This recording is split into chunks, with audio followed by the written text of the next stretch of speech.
Bonjour à tous. Donc, il y a une conférence qui portera sur la question de Dieu et des rêves. Alors, une conférence qui est organisée en partenariat avec l'Université libre de la connaissance de Toulouse. Et je remercie son président Éric Coulon. Donc, l'idée, c'est d'évoquer une question assez mystérieuse et profonde, la question de Dieu et des rêves. Alors, les rêves sont communs à tous. Dieu, il est plus ou moins en fonction de croyances des uns et des autres, même si on verra par la suite que vous y croyez ou pas, il est efficient, on en parlera. Alors pourquoi une conférence sur ce thème-là ? Ça fait suite à un bon nombre d'observations qu'on a pu faire ensemble avec mon équipe sur la suite du Covid notamment, et cette situation où les gens ont été contraints de stagner, donc d'être immobiles, et de voir qu'il y avait des symboles qui apparaissaient de façon assez récurrente, qui venaient comme par hasard contrebalancer les inconvénients de vie courante, les investissements qui n'aboutissent pas, le travail, le couple, enfin bref, toute une somme de situations sociales courantes, défectueuses et qui se transformaient en pensées un peu oppressives. Et j'ai vu apparaître dans les thérapies que j'ai menées, bien souvent cet archétype-là, à savoir celui de Dieu. On va définir ensemble, ce qu'est Dieu à proprement dit. L'idée, c'est qu'il y a une approche religieuse théologique qui prétend définir moralement ce qu'il est, comment on doit se référer à une doctrine spécifique. C'est pas mon propos aujourd'hui. Je suis pas là pour vous convaincre par le biais d'une religion qu'il faut croire en Dieu d'une telle ou telle manière. Ma prétention et mon postulat, c'est de dire qu'il se manifeste supposément en chacun de nous sous certaines conditions. Et donc on verra Dieu sous un attribut spécifique, à savoir celui de l'éternité. Pourquoi j'évoque ça ? L'idée, c'est que notre conscience est contrainte à subir forcément les lois du temps, donc l'épuisement, la frustration, la peur du devenir, la peur de demain, la préoccupation. Et supposément, il y aurait une entité énergétique en nous qui serait définie par le fait de ne pas avoir peur du temps, par définition. C'est-à-dire d'être défini par la durée, sans la crainte finalement de la cécité. Or, notre conscience, notre corps, il est sans cesse ramené à cette peur. Et cette peur s'étend en d'autres sphères. La peur de ne pas être aimé, la peur de ne pas être considéré. Il y aurait supposément une instance en nous qui ne dépend absolument pas, qui n'est pas soumise à ces injonctions-là de l'identité et de la conscience, qui par peur de subir le désaveu est contrainte parfois à chercher à droite à gauche l'accomplissement, à chercher l'accréditation. Donc le postulat de Dieu ici, spécifiquement, ça consiste à dire que c'est une entité présente en chacun de nous, qui n'a pas peur de l'écoulement du temps et auquel on peut se référer pour tirer bénéfice de cet état d'esprit, à savoir ne plus être craintif de ce qui relève pour notre conscience de la peur, de la cécité et du manque de considération. Donc c'est une idée qui relève d'un principe énergétique. Alors évidemment, les religions ont essayé et sont parvenues à définir d'une manière plus ou moins probante ce qu'est Dieu, sous un versant moral, sur un versant spirituel. On va y revenir parce qu'il apparaît sous des formes aussi archétypiques, c'est-à-dire symboliques, et donc qui rejoignent les propos religieux, mais tout l'intérêt consistera à partir de l'idée qu'en nous, on a une entité qui n'a pas peur de la mort. Or, nous sommes conditionnés par notre dimension physique, par la peur de la mort. Et cette peur-ci, qui est la peur ultime, se répartit en des peurs différentes. La peur de pas d'être crédible, la peur de pas être aimé. Et donc, l'idée, c'est qu'il y a une source originelle en nous qui nous permettrait d'éviter de subir sans cesse les assauts de crainte dans la conscience. Et pourquoi les rêves ? Alors les rêves, si on réfléchit bien, c'est la seule source d'information qui existe, qui est prévue pour l'homme par l'homme. En d'autres termes, vous pouvez avoir accès à bon nombre d'informations par différents canaux, la télévision, Internet, mais il y aura toujours un rapport avec le sujet qui sera un rapport conditionné. L'Église a ses fidèles, la télévision a ses téléspectateurs, et même entre nous, c'est-à-dire qu'entre nous, finalement, quand on a une information de quelqu'un, on peut supposer qu'elle vise à nous convaincre d'une chose, à vouloir s'associer avec nous, mais on peut supposer aussi que la personne qui nous fournit l'information a des buts individualistes. C'est aussi partiel, c'est-à-dire que la seule information, d'après ce que je raconte ici, qui semble-t-il est créée par nous, pour nous, sans qu'on puisse accuser la source d'avoir un autre intérêt, c'est le rêve. Aucune autre source d'information, de narration, n'est prévue par nous, pour nous. Et on peut incriminer, supposément, ou critiquer d'autres sources, la télévision, j'en parle pas, même Internet, où on finit par transformer une idée en communauté avec ses fidèles. Eh bien, l'idée, c'est qu'il y a un canal d'information qui est pour chacun, unique, au travers duquel, supposément, Dieu peut s'exprimer.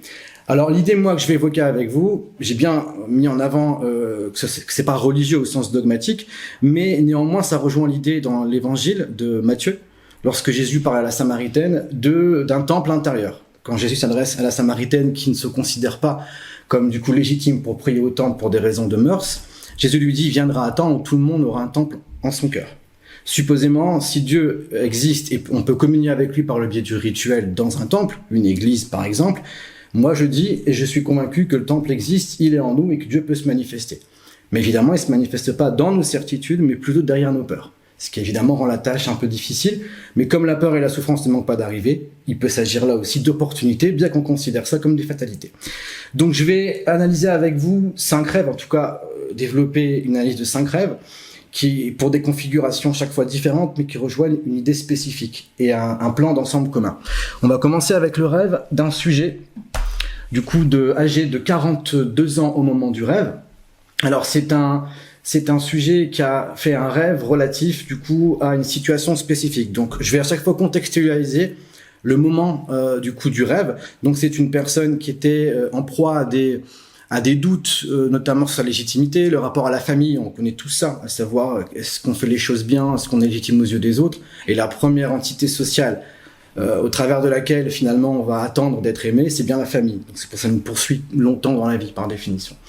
Et donc dans ce rêve-ci, on a un sujet de 42 ans qui se rend au McDo avec un ami et qui va croiser sa famille. Et il va vouloir, auprès de sa famille, montrer son pouvoir d'achat et consommer un peu plus. Donc ça, c'est une entrée en matière. C'est pas là le sujet principal, mais le contexte est important à souligner.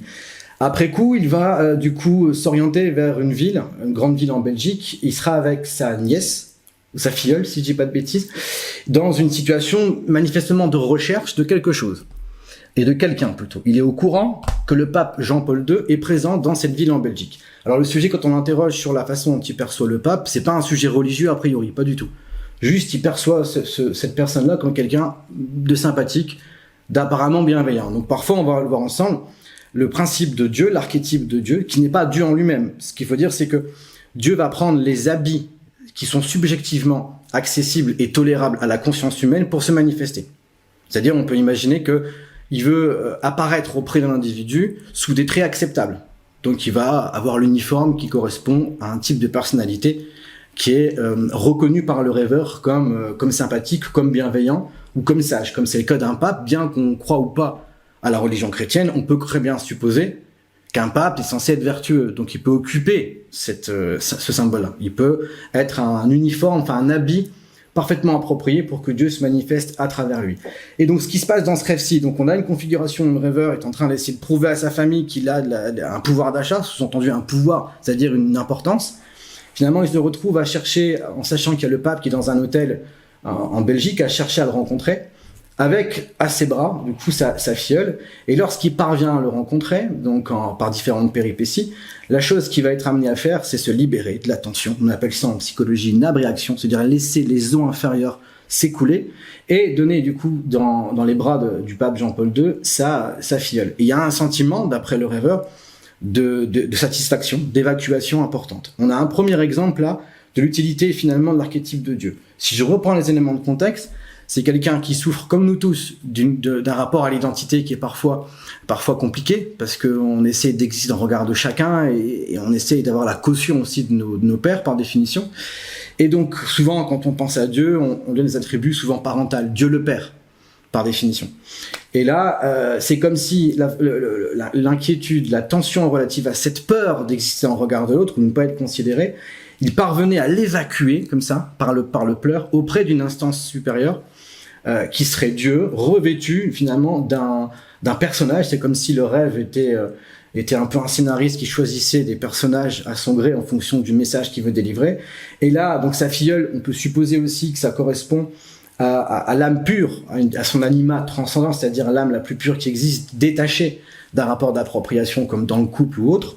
Et c'est une manière de montrer un peu la pureté qui est la sienne auprès d'une figure de proue et moralement, je dirais, forte, et d'avoir, par définition, la possibilité de sentir aimé et pas avoir sans cesse, comme c'est le cas pour nous tous un minimum ici, l'impression de devoir naviguer dans des eaux parfois un peu troubles auprès des gens avec qui c'est difficile de ressentir tout le temps et continuellement l'amour, la considération et l'estime. Donc là, premier rêve, ce qui est intéressant ici, ce qu'on peut voir, c'est qu'il y a vraiment deux aspects importants. Une identité déchue, parce que je pense qu'on est tous ici des gens qui avons dû faire face au temps. Donc quand on est enfant, j'aime souvent à dire qu'on est aimé par tout le monde sans avoir besoin de rien faire. On est inutile, on ne sait pas faire quoi que ce soit, on n'a pas d'atout particulier, tout le monde nous aime, tout le monde nous adore. Et dès lors qu'on va devoir, par nos attributs, le langage, la force physique, montrer au monde qu'on a une valeur, alors là, bizarrement, on va commencer à avoir des doutes et notre estime sera dépendante de la façon dont on se sent sensiblement apprécié, aimé et parfois désiré. Donc l'archétype de Dieu vient, comme c'est le cas ici, dans les rêves, dans la mesure où l'individu doute fortement de sa crédibilité sociale, à commencer par la famille qui est l'espace d'initiation à tout ça. Et si l'individu maintient la foi, ce qui est le cas de cette personne, parce qu'il y a des prérequis aussi, j'y reviendrai. L'archétype de Dieu ne paraît pas s'il n'y a pas une partie de la conscience qui consent avec humilité à supposer qu'une force plus grande qu'elle la soutient. Si on n'y croit pas, ça ne marche pas.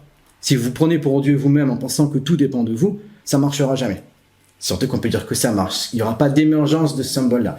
Donc là, si je prends moi les commentaires du rêveur et l'évolution que j'ai pu voir chez lui, disons que ça a permis d'évacuer des blessures existentielles d'enfance qu'on a strictement tous et qui ont perduré à travers le temps dans nos rapports à autrui. Et le fait que ça apparaisse, ça évacue une tension qui permet de repartir avec un dynamisme et une vitalisation supérieure après coup. Ça ne veut pas dire, on va y revenir après, que ça dure tout le temps. Mais c'est comme si on puisait à une source, un élément d'accréditation qui nous permet de faire face aux doutes quotidiens qui sont très très durs à soulever, et c'est le cas pour chaque personne en général. Et donc j'aime à dire que finalement, lorsqu'on est face à l'archétype de Dieu, c'est comme si on avait accès comme ça à une espèce de source d'invincibilité ponctuelle. On a une aura pendant un moment, un dynamisme, une foi qui nous fait avoir des projets pendant un moment. Ça peut redescendre parce que ça ne peut pas se durer longtemps. Mais le fait d'y avoir goûté un temps permet d'avoir presque la garantie de ne jamais tomber plus bas que là où on est tombé. Psychologiquement tout au moins. En dépit même des difficultés à venir de tout ordre. Donc là, sur ce rêve, en conclusion, on peut considérer qu'il y a un malaise existentiel, l'idée de, parfois, dans les incompréhensions familiales, dans la difficulté à se sentir compris par l'autre, et souvent le plus dur dans la famille, c'est dans nos proches les plus proches, eh bien, si on consent à supposer que ça n'est pas grave et qu'on peut, du coup, en toute humilité, essayer de renvoyer cette tristesse, ce désarroi à quelqu'un de plus grand que nous auquel on se réfère, alors il émergera pour supporter avec nous la charge de la tristesse. Donc c'est effectif. Et n'oubliez pas que le rêve, c'est votre seul canal d'information privée prévu par vous pour vous. On va revenir après sur la question aussi d'autres domaines spirituels non moins intéressants, mais qui à mon sens n'ont pas la puissance de révélation du rêve. Alors, je poursuis ici avec un second rêve. Alors ici, la rêveuse était âgée au moment du rêve de 36 ans. Et c'est un contexte qui est aussi plus ou moins commun à celui qui précède. Un contexte, alors, où il y a des éléments d'ensemble beaucoup plus variés. Disons que le sujet est une personne qui a pris une maladie relativement grave à un certain moment de sa vie, qui a par conséquent aussi eu la nécessité d'arrêter de travailler. Bon, c'est la période où elle n'est pas encore en arrêt de travail pour le coup, mais durant cette période-là, disons qu'elle a été déçue de certains comportements des gens, parce que quelqu'un est malade de façon grave, c'est vrai qu'on n'a plus les mots pour le réconforter, c'est gênant parfois, ne serait-ce que de devoir parler à quelqu'un qui fait part d'un malaise aussi important que celui-ci, parce qu'on ne sait pas quoi dire. Donc constatant voilà, la frustration de sa maladie grave, qui est déjà de premier ordre, secondairement, voyant autour de soi qu'il n'y avait pas forcément des gens qui étaient dans une empathie a priori appropriée, et constatant aussi par ailleurs parfois que son conjoint n'était pas toujours à l'écoute telle qu'elle l'aurait souhaité, et il se trouve qu'elle a fait ce rêve-là qui met en avant un principe très simple, à savoir qu'au moment du rêve, elle était en voyage à Florence. Ça a son importance, vous comprendrez pourquoi après. Donc Florence en Italie. Et dans ce rêve-ci, on l'aperçoit avec deux tantes, et il y a une mère, la mère et la tante, et il se trouve qu'il y a la maman qui suggère à la fille, donc la fille c'est la rêveuse, de donner des habits à la tante qui en a besoin. Mais la rêveuse se demande pourquoi elle fait cette demande-là, parce que finalement la taille de la maman est plus appropriée à celle de la tante. Ce qui signifie qu'elle va avoir une idée en tête, à savoir qu'il s'agit là d'un comportement lié à l'avarice. Il faut retenir cette notion, l'avarice.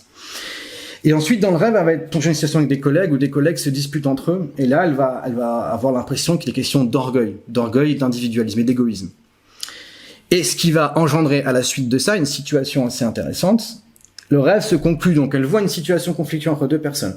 Donc de la famille qui se dispute pour des questions, à mon avis, individualistes, des personnes au boulot qui se disputent aussi pour de l'ego, certainement. Donc il y a une frustration, une fatalité qui naît d'un sentiment autour d'elle, d'un cadre défavorable. Et là, alors il y a ce qu'on voit ici, une colombe qui représente le Saint-Esprit. Alors pourquoi Florence est un élément d'information prépondérant? Parce que lorsqu'elle a visité les deux principaux musées, dont la Galerie des Offices à Florence, il y a énormément de peintures où on voit le Saint-Esprit représenté avec la colombe. Ça veut dire que L'inconscient, supposément, s'est servi de la somme d'images qui a été cumulée durant, on va dire, durant le séjour, pour pouvoir délivrer un message. Donc, on va dire que l'inconscient a tendance, et vous le voyez certainement dans vos rêves, à parfois utiliser des personnes qu'on voit pas souvent, des images qu'on avait oubliées, comme s'il sélectionnait des choses présentes dans le subconscient pour délivrer sa trame narrative et pour que le message puisse être entendu ou compris. Donc là, le Saint-Esprit, si on part du principe que c'est le cas, vient rassurer et vient d'ailleurs dans le rêve s'ancrer dans le cœur même de la personne. Ça signifie quoi si on fait un parallèle avec le rêve précédent? C'est qu'il y a un espoir légitime que la rêveuse a par rapport à la façon de pouvoir être compris où la justice pourrait exister dans le monde. Or, elle voit que sa tante, sa mère se déchirent, que ses collègues entre eux se déchirent. Donc, a priori, il y a un désespoir ou un constat de fatalité, à savoir, il n'y a pas la justice et le bien alors que je le recherche. Mais comme ce sujet-là avait entrepris une vraie démarche de foi, c'est comme si là, l'archétype de Dieu sous la forme du Saint-Esprit apparaissait comme vecteur de compensation. On se plaint tous ici, évidemment, du fait qu'on n'a pas, parfois, ce qu'on attend à voir des autres. D'accord? Et on peut attendre longtemps avant de l'avoir, parce que chacun est occupé à gérer ses propres affaires.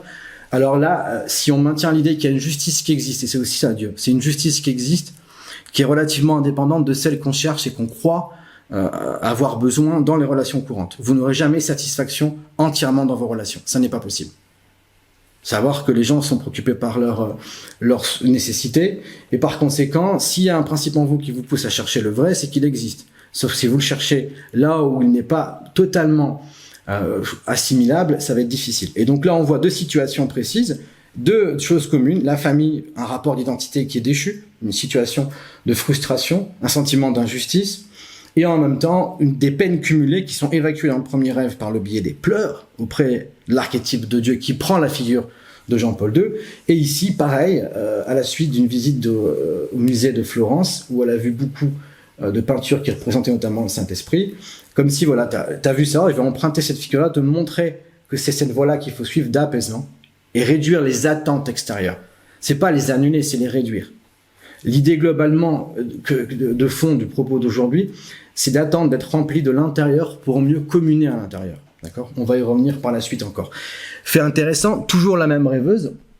Alors, ce rêve-là est du coup postérieur, d'accord, à celui qui va arriver ensuite ici. C'est-à-dire que ce rêve-là a été fait grosso modo 2 ans après. 2 ans avant, le rêve que je viens d'évoquer. Donc ce rêve-là est premier, d'accord, est antérieur à celui que j'ai montré. Pourquoi j'ai choisi celui-ci avant? Pour expliquer l'émergence de l'archétype de Dieu sous forme de la colombe juste avant. Donc là, on a une situation, la même rêveuse qui a une maladie grave, donc une maladie auto-immune, et qui a une situation conflictuelle avec notamment son conjoint, mais qui a aussi eu des informations, comme je disais tout à l'heure, douloureuses par rapport à des amis qui ne se montrent pas à la hauteur, mais pas assez curieux, elle se sent isolée, seule et pas comprise, ce qui est évidemment une situation courante lorsqu'on apprend qu'on a une maladie assez grave. Et là, ce qui se passe, c'est qu'il y a une sorte de pas de désespoir, mais de frustration importante qui naît en elle, et elle maintient toujours la foi, d'accord ? Donc ce rêve précède celui d'avant. Hein. Elle maintient toujours la foi, et ça aura pour vertu, du coup, de faire apparaître l'archétype 2 sous une forme différente. Donc là, elle est, et là c'est intéressant, dans son jardin, avec un pendoir qu'on voit à droite, le pendoir avec du linge. En tout cas, le linge représente toujours la même chose. Le linge, qu'est-ce qu'on dit souvent quand on parle des conflits en couple? Il ne faut pas laver son linge sale en public. Le linge correspond aux émotions, d'accord? Et quand il est sale, aux émotions que notre ego a dû subir, notre moi, dans un conflit. Ce qui était le cas de la rêveuse avant qu'elle fasse ce rêve, par ailleurs. Et donc, il y a une frustration. Et dans son rêve, la rêveuse sent ses symptômes médicaux. Elle les sent fortement et elle doit ramasser, du coup, le linge à terre. Et il se trouve il y a une entité qui se dirige vers elle. Il se trouve que ça sera la figure, alors je l'ai pas mise telle quelle, mais de son propre père, son père biologique, sous les traits, du coup, d'un sage, avec une toge blanche et assez rayonnant, avec une aura particulière. Et lorsque, du coup, cet archétype de Dieu va se rapprocher de la rêveuse, il y aura une situation d'éblouissement, de satisfaction, on appelle ça un point lumineux, c'est-à-dire une effervescence soudaine qui vient rassurer la personne, du coup du désarroi et du sentiment de fatalité qu'elle a exprimé juste avant. Donc le point commun avec les rêves qu'on a jusqu'à maintenant, c'est chaque fois l'archétype de Dieu émerge suite à une situation de doute identitaire, de frustration personnelle, d'impuissance et de sentiment d'injustice. C'est toujours ce qui est récurrent. Donc là, il va prendre les traits évidemment du Père, d'ailleurs on dit Dieu le Père comme je l'évoquais tout à l'heure, et ce qui est important à souligner aussi, c'est quand on a un témoignage du rêveur ou de la rêveuse après coup. souvent, pour décrire les faits ressentis, il n'y a pas toujours les mots. C'est parfois indescriptible. C'est ineffable, on n'a pas les mots. D'ailleurs, c'est le cas aussi dans un registre différent, mais assez finalement ressemblant, des extases mystiques des saints qui disent « je peux pas exprimer ce que j'ai ressenti tellement c'était intense et il n'y a pas un vocabulaire qui pourrait me permettre de le décrire ». Donc là, parce que la référence à Dieu, souvent on croit que c'est une appartenance identitaire et morale. Je crois en Dieu, donc je fais partie d'une communauté. La croyance en Dieu et le lien avec lui est peut-être d'abord et avant tout énergétique. Ça peut satisfaire, compenser nos blessures personnelles. Pas seulement être une réglementation et une figure d'interdit. Et c'est pour ça que les gens en général ont du mal à croire en Dieu, parce qu'ils vont réduire ce qu'est Dieu à une entité morale qui empêche l'expression libre du désir. C'est absolument pas ça. C'est d'abord et avant tout un être de miséricorde, si on part du principe qui vient là avec amour soutenir une personne en proie au doute existentiel, et qui apparaît réellement dans l'inconscient d'une personne lorsque celle-ci consent à supposer qu'il y a autre chose que ce qu'elle vit, que du désespoir qu'elle subit, mais c'est difficile évidemment de mettre ça en place. Donc pour conclure sur ce rêve, il y a aussi un aspect qu'on voit pas là, c'est qu'il y a un enfant qui patauge en bas à droite, que vous devez forcément voir, et là il représente évidemment le renouvellement de l'âme, c'est-à-dire que souvent dans les philosophies des religions, on parle d'une renaissance, on doit renaître. Que ce soit chez Socrate ou chez Jésus, quand il dit qu'il faut renaître à ce monde, l'idée c'est qu'on a, finalement, dès qu'on a la conscience, on assiste à une mort. La mort de l'innocence. Vous voyez, vos enfants donnent l'impression parfois de ne pas se soucier du passé, enfin du futur encore moins, et d'être dans une disponibilité à tout. Et à mesure qu'ils seront responsables, ils vont devoir se préoccuper de ce qu'ils sont, de ce qu'ils font, et on leur rappellera suffisamment. Donc il y a, on va dire, la fuite, et plutôt la dissipation d'une innocence, pour que la conscience existe, et là, même si on monte en conscience, souvent, on descend en pression, je dirais, en liberté individuelle au niveau de l'énergie et des sentiments. Et c'est pour ça que quand on se réassocie à ce principe-là, qui était éloigné, parce qu'il fallait qu'on s'éloigne supposément de cet archétype-là. Pourquoi ? Parce que si on reste dépendant totalement de cette figure divine-là qui nous propulse dans la vie, on va pas développer nos qualités individuelles. On va pas, en conscience, essayer de devenir quelqu'un. Et le fait de déployer des forces pour s'individualiser va générer forcément une conscience, du doute quant à nos actions. Est-ce que ce que je fais, c'est bien ou pas bien ? Et l'accumulation des doutes, des peurs, va être justement l'espace qui nous séparera progressivement de Dieu, en fait. C'est-à-dire que quand on voit un enfant, il rayonne de son innocence et de sa grâce. D'ailleurs, si vous regardez bien notamment dans les tableaux de la Renaissance, il y a souvent des anges qui sont indiqués comme des enfants. Un peu gros comme ça, avec des bourrelets et des petites bouclettes. Et souvent, l'enfant représente la renaissance divine. C'est-à-dire, en gros, l'idée de réactiver en soi ce rapport à la vie et au temps, détaché de la pression, ce qui est évidemment pas évident. Mais voilà, la conscience est une augmentation de l'identité sociale, mais une baisse de l'identité et de la perception spirituelle. Donc forcément, si on veut retrouver ça, il faut faire face aux souffrances, au délitement, aux peurs, parce que Dieu est derrière nos peurs, pas devant nos certitudes. D'où l'idée d'une renaissance qui relève du lien qui s'établit entre la rêveuse et l'archétype de Dieu. Voilà pourquoi il y a la présence d'un enfant dans l'arrière-plan de l'image. Alors on continue. Alors avec là un rêve tout à fait intéressant aussi, ça va être un autre registre. Alors il y a un lien entre la rêveuse juste avant, donc ces deux rêves, et le sujet ici, qui est un sujet âgé de 47 ans au moment du rêve. Alors il se trouve que c'est un sujet qui est fortement intéressé par tout ce qui relève notamment des énergies, elle est sophrologue concrètement dans sa vie professionnelle, et qui s'est vu construire une relation d'amitié avec la rêveuse précédente, et elle a fait le rêve suivant. Deux rêves. Je vais l'expliquer du coup le premier et le second dans la foulée pour que vous puissiez comprendre les enjeux. Donc elle est en Inde, dans un bus, où elle voit une quantité d'hindous habillés en jaune. Et elle est prise d'une forme d'inquiétude, qui se précisera après, on verra pourquoi. Et on peut constater qu'il y a un côté assez uniforme, tout le monde habillé pareil, et elle est dans une situation inhabituelle. Et elle va voir arriver dans un bus, ni plus ni moins, vous voyez, qu'une sorcière ici, vous voyez, avec une espèce de broche qui voudra caresser ses cheveux. D'accord ? Alors, subissant du coup cette situation, cette prise énergétique de plein fouet, elle va être amenée à prier, ce qui n'est évidemment pas, pour le coup, son habitude. C'est sous l'influence de la rêveuse précédente qui a encouragé ce sujet-ci à s'orienter vers la prière, en plus du rapport qu'elle avait à l'énergie, parce que le rapport à l'énergie, c'est-à-dire en gros tout ce qui relève de la sophrologie ou d'autres domaines, c'est un rapport de tentative de maîtriser une énergie comme l'homme occidental a maîtrisé la matière. C'est un rapport égocentrique. Nous, on est les pros de la maîtrise de la matière pour transformer les éléments et construire des choses extraordinaires et devenir fiers de cette ascension et de cette puissance. Et on sombre aujourd'hui dans le même principe, c'est qu'on devient aussi, je dirais, égocentrique dans la gestion des énergies, on veut devenir puissant dans l'énergie comme on l'a été dans la matière. D'où parfois l'aspect, je dirais, manquant de ces courants-là, c'est qu'il y a le manque de l'humilité. D'accord ? L'humilité au sens où tu ne peux pas maîtriser l'énergie qui relèverait d'un principe de puissance comme tu maîtrises la matière qui te permet de transformer les éléments et avoir ton confort matériel. On va pas avoir le confort spirituel comme on est parvenu à avoir le confort matériel, en prenant la matière, en la transformant et en se faisant roi de celle-ci. Ça marche pas comme ça. Donc là, elle est donc en Orient, donc à l'est, dans un pays asiatique, entourée de gens hindous avec, disons, une posture uniforme, c'est une forme d'uniformité. Il y a une sorcière, si je puis dire, donc là, elle ressemble à la marâtre de Blanche-Neige, et vous allez voir que c'est un vrai lien. Quelle est la particularité dans Blanche-Neige et la marâtre ? C'est l'égocentrisme individuel. Ombre au miroir, dis-moi qui est la plus belle. Là, on pourrait dire, ombre au miroir, dis-moi qui est la plus spirituelle. L'idée est la suivante. C'est qu'à partir du moment où, en fait, on croit pouvoir nier l'ego, comme c'est le cas des religions orientales, on veut dissoudre l'ego dans le nirvana, d'accord ? On veut se dissoudre. En réalité, on va transférer l'orgueil matériel d'avant, on s'identifiait par rapport à ce qu'on possédait, dans le fait de s'identifier par rapport à notre capacité à avoir une influence dans les énergies. C'est un transfert d'ego, en fait. On passe d'un ego matériel à un ego spirituel.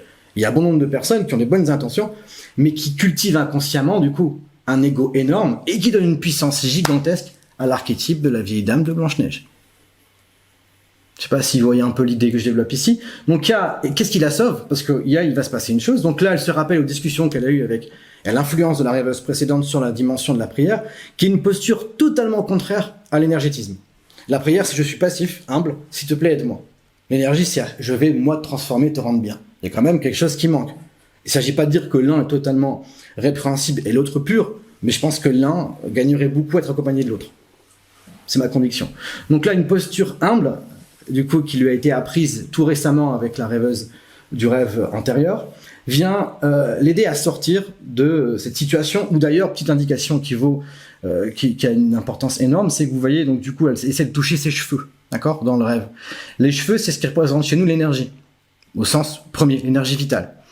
À savoir que comme cette rêveuse-là, telle que je la connais de par l'analyse que j'ai pu faire, elle idéalise, et c'est naturel, sa vie de sophrologue et son influence, mais elle a tendance à s'imaginer maintenant qu'il faut fuir intégralement le monde et les énergies négatives de personnes qui colporteraient comme ça des ombres gigantesques. Donc le problème qui a lieu avec ça, c'est qu'elle crée un magnétisme spirituel qui est assez symétrique de celui qui est matériel, comme si les gens ne fréquenteraient pas des personnes qui n'ont pas un certain standing social. Bon, là, de par l'élitisme spirituel, il s'agit d'éviter les gens des énergies corruptrices. C'est tout l'inverse de l'humilité chrétienne qui, selon moi, est prépondérante, sur laquelle je vais revenir. Et c'est bien celle-ci qui la sort de l'influence de la sorcière, dont on peut se souvenir d'une chose simple, c'est « Oh mon bon miroir, dis-moi qui est la plus spirituelle ». Vous voyez ? Donc, elle va enchaîner dans la même ligne. Donc là, elle fait cette prière-là, ce qui va repousser, du coup, la sorcière, et qui va l'amener, du coup, à se réveiller, boire un verre d'eau, et se rendormir pour faire un nouveau rêve. Le rêve qu'elle va être amenée à faire, c'est un rêve où elle est en Afrique. Donc là, on change de continent. Elle va croiser des gens en train de travailler la terre, comme ça, elle les observera jusqu'à ce qu'elle constate, au bout d'un moment, qu'ils sont en train plus ou moins de danser, de s'agiter, et elle constatera juste en dessous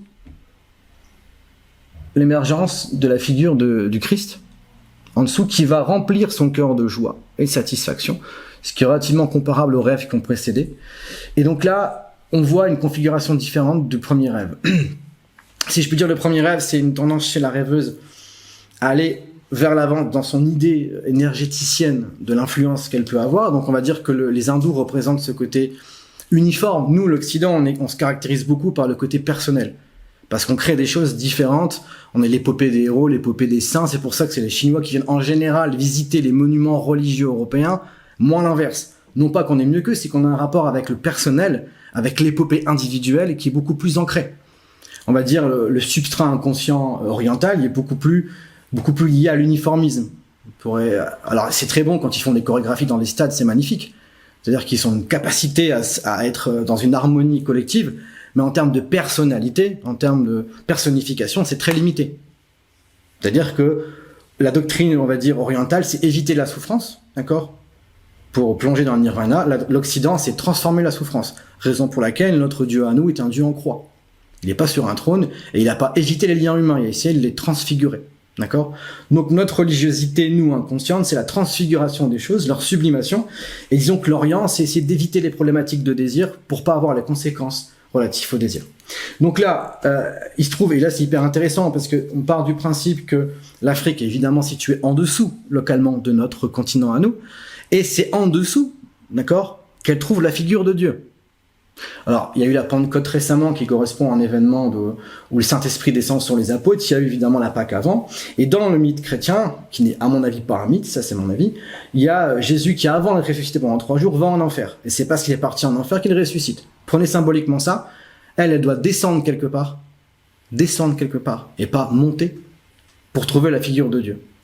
Et j'évoquais tout à l'heure que c'est derrière nos peurs, nos doutes, et par l'humilité que représentent d'ailleurs ces sujets-là, que Dieu se trouve.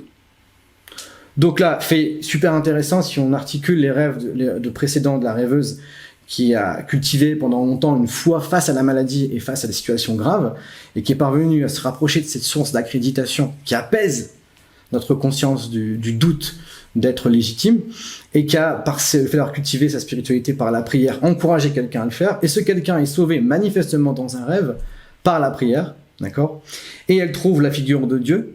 N'oubliez pas ce que je dis, Dieu, c'est pas du coup une figure simplement de respectabilité et de correction morale, mais une source d'énergie qui peut nous permettre supposément de ne plus avoir peur, à aucun moment, si tant est qu'on puisse s'en rapprocher suffisamment, d'exister favorablement dans le regard approbateur des autres. Ce qui ne veut pas dire qu'on nie les autres, mais qu'ils viennent des gens avec qui on partage, pas avec qui on craint d'être sans cesse illégitime ou simplement déconsidéré. Donc dans ce rêve-ci, on s'aperçoit du coup qu'il y a vraiment l'apparition de l'archétype de Dieu qui se trouve derrière la configuration identitaire de la personne. Parce que ce qu'on peut se dire aussi, c'est que on a une personnalité qui est développée. Donc nous, occidentaux, on vit selon les lois économiques, matérielles. Et si on part du principe que Dieu est derrière l'inverse de ce qu'on est, donc ce qu'on n'a pas développé et cultivé, les Africains, par exemple, c'est l'antithèse métaphorique de nous. Ils ont un rapport autant différent. On a un rapport sclérosé et mentalement lié à la production. Donc il se trouve que si on intègre en nous l'aspect contraire de notre personnalité, donc ça rejoint les types psychologiques de Jung, mais je vais pas m'arrêter là-dessus, c'est là qu'on trouve ce qu'on cherche inconsciemment tout le temps. Et je vais reprendre d'ailleurs une phrase de Saint-Augustin qui disait « Dieu, c'est la totalité vivante de ce vers quoi ton cœur se dirige ». Ça sous-entend quoi? Qu'en fait Dieu, c'est le capital d'énergie donné pour exister, et vous pouvez l'investir où vous voulez. Partout. Une voiture, une maison, un couple. Le fait est qu'il est tellement puissant et il ne peut pas se résorber dans une projection que vous serez toujours déçu, d'une manière ou d'une autre. Donc l'idée, c'est pas nier le désir, nier les projections. On doit vivre dans les relations de l'investissement. Mais si vous n'arrivez pas à vous rapprocher de ce sentiment d'accréditation, de légitimité, par vous, pour vous, vous dépendrez toujours du monde, vous douterez toujours de vous. Et ça, c'est ce que les rêves, semble-t-il, démontrent. Et ensuite, je vais enchaîner après avec un rêve qui serait plus ou moins pas commun, mais en tout cas avec, encore une fois, l'apparition de l'archétype de Dieu sous la forme de Jésus. Alors ici, c'est un rêve tout aussi intéressant. Le sujet est une femme âgée, donc je ne sais plus son âge ici au moment du rêve, âgée de 42 ans. Donc c'est une femme qui est psychologue maintenant, mais qui était encore assistante sociale au moment du rêve, et qui est quelqu'un d'introverti dans sa vie de tous les jours, enfin, plus ou moins isolé, qui a une vie du coup plutôt retirée, de manière générale, et qui va rêver, alors je vais dire le rêve de façon très globale, qu'elle promène à Paris, donc elle habite à Paris avec sa cousine et du coup la fille de sa cousine. Elle a un sac à dos qui se déchire et la crainte qu'on la voit comme ça avec des habits un peu mal fagotés, ceci, cela. Et elle va revenir ensuite dans une maison, celle de sa cousine, et elle va ouvrir une fenêtre, elle va voir apparaître du coup cette figure précise qui est le Christ Rédempteur, que vous connaissez certainement ne serait-ce que par la statue de Rio du Corcovado, qui représente le Christ qui accueille, le Christ miséricordieux, donc pas la dimension paternaliste du Père, mais l'accueil, le pardon, l'amour, toutes ces vertus-là qu'on espère avoir ou bénéficier de la part de ceux qu'on aime. Et donc là, pourquoi elle a fait ce rêve-là? Alors il y a eu une synchronicité hyper intéressante, notamment par rapport à sa situation de vie et ce rêve-ci. Donc là, elle voit apparaître Jésus qui finalement apparaît à la fois avec une moitié nocturne et une moitié diurne. Alors Jung, que vous connaissez peut-être pour certains, définit l'archétype de Dieu, donc ce principe-là, comme étant celui qui vient résoudre le problème du conscient et de l'inconscient. Le conscient, c'est ce qui relève de vos postures du quotidien, vos obligations, lorsque vous êtes amené à faire ce que vous devez faire, manger, boire, dormir, travailler, donc vous êtes dans votre mental, occupé à gérer vos investissements, à manœuvrer dans vos vies en fonction de vos implications. Et il y a l'aspect, disons, plus nocturne, plus irrationnel. C'est tout ce qu'il y a des pulsions, des émotions, des envies, des choses qui répondent pas forcément à la conscience proprement dite. Donc le plus dur, c'est de réussir à concilier nos refoulements, nos peurs, nos émotions avec nos obligations et nos engagements. Et Dieu serait la figure de résolution de ces deux contraires-là, du conscient et de l'inconscient.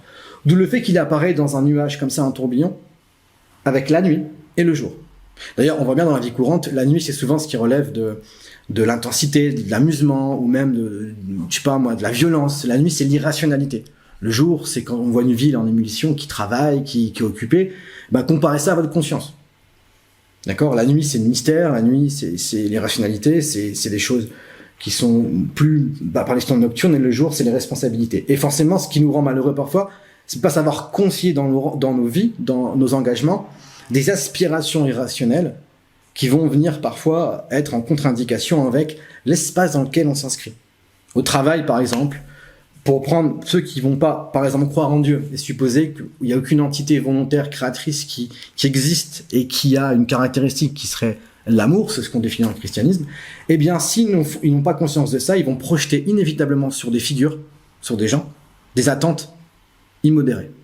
Alors, ça peut être un patron, ça peut être un conjoint, parce que on a un besoin d'être délivré du sentiment qu'on peut parfois cultiver à notre corps défendant d'illégitimité. On sent tous, à un moment ou à un autre, illégitime. Ça peut passer par des biais très, parfois, on va dire, dérisoires. Des gens, ils sont compétitifs, et il faut que leur légitimité se passe toujours par la performance, donc on sent bien qu'il y a une contraction dans la performance. D'autres personnes qui attendent au travail sans cesse qu'on indique le bien fondé de leur démarche, qu'il soit bon, que leur femme ou que leur mari leur dise qu'il est le plus beau, le plus fort. Il s'agit de supposer qu'il y a un excès dedans d'attente. Seulement l'attente, à proprement dite, n'est pas, critiquable, mais elle est cherchée là où elle peut pas être assouvie. Donc l'idée de la présence de Dieu, c'est que tu es légitime, comme quand on est enfant. On peut supposer d'ailleurs que le rôle de la maman consiste à aider l'enfant à transiter, si on part du principe que l'âme vient d'un monde qui précède et qu'on va rejoindre, à faire transiter l'enfant qui du coup viendrait d'un monde où l'amour existe tout le temps, sans avoir besoin de le réclamer et de se sentir considéré, pour aller ensuite vers un monde où papa va jeter l'enfant dans la vie active et lui dire maintenant tu fais ton trou et tu vas te faire apprécier, tu vas te faire aimer et tu vas être performant. Et la maman, c'est on va dire l'intermédiaire qui aime de façon inconditionnelle, le papa aussi, mais qui a une forme d'expression bien plus satisfaisante, bien plus appropriée aux besoins de l'enfant. D'ailleurs, c'est un propos d'un prêtre qui disait « Si vous voulez voir Dieu sur terre, regardez le comportement d'une maman avec son enfant ».